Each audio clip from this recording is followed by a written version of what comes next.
In my experience and that of others across education, finance, government, ministry, business, entrepreneurship, we see the same challenges. Capable people, but fragile systems. Ambition without alignment, and success without sustainability. By the end of reading this book, you will rethink leadership beyond the titles. You will understand professionalism as a learned skill. You will identify habits that build lasting impact. And most of all, you'll be challenged to act with intention. This is not theory. These are lived lessons tested in classrooms, boardrooms, institutions, and communities. Leadership begins long before recognition. My earliest leadership lessons came before anyone called me a leader.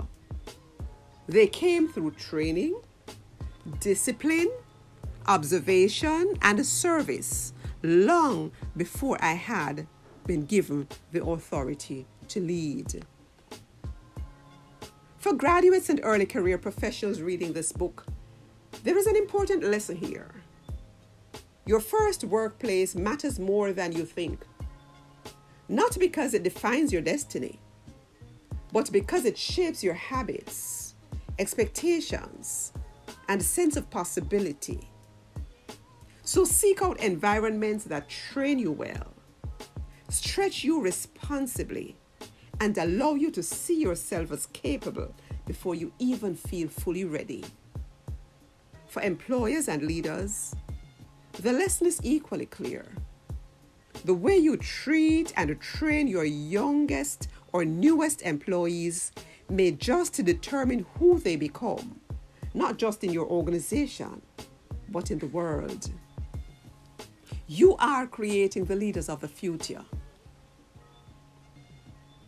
Key lessons from the ground up. Respect the process. And this is especially important for young leaders entering industry and corporate. Learn before leading. Make sure that you have the skills before you begin to lead others. Character precedes credibility, and growth happens in obscurity when no one is looking. Many organizations fail when they rush visibility but neglect formation. Formation is extremely important. Strong leaders are built quietly. Let's reflect for a moment. Where is your leadership currently formed? Not where you want to be, but where you are. That space is shaping you. Chapter 2, when students are hungry to learn, teaching where it matters most, captures my memories from my work experience at the Brownstown Community College and York Castle High School as a lecturer and a teacher.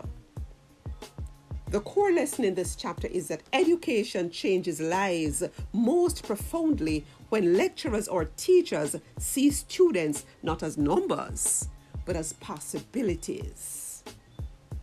There is a particular kind of classroom that changes you. It is not defined by state-of-the-art facilities, generous budgets, or prestige. Instead, it is shaped by hunger. The hunger of students who understand that education is not a luxury, it is a lifeline. Leadership is stewardship, not a rival. Serving as a quiet, reflective close, this chapter invites readers to view success as an ongoing responsibility rather than a destination. It emphasizes mentorship, system building, and intentional impact, preparing the ground for building on the foundation that has been set prior to stepping into leadership. every journey eventually circles back to a simple truth. The work is never finished. Not because we have failed, but because growth is a constant. Growth is continuous. So what is the work that remains? We must recognize responsibility beyond achievement. At some point, success demands accountability. What we have learned must be passed on. What we have built must be strengthened. What we have benefited from must be extended to others. Progress is not measured only by personal milestones, but by the doors we hold open for others who follow. What I gained from this season of my career was clarity. I learned that potential is everywhere, but opportunity is not. I learned that educators play a sacred role, particularly in spaces where students are working against odds. And I learned that leadership is not always loud. Sometimes it shows up as consistency, preparation, and the willingness to give a little more time when it is needed most. For educators, this chapter is a reminder that what you do matters, especially when resources are limited and expectations are high. For institutions, it affirms that culture is not created by policy alone, but by the daily choices of leaders and staff.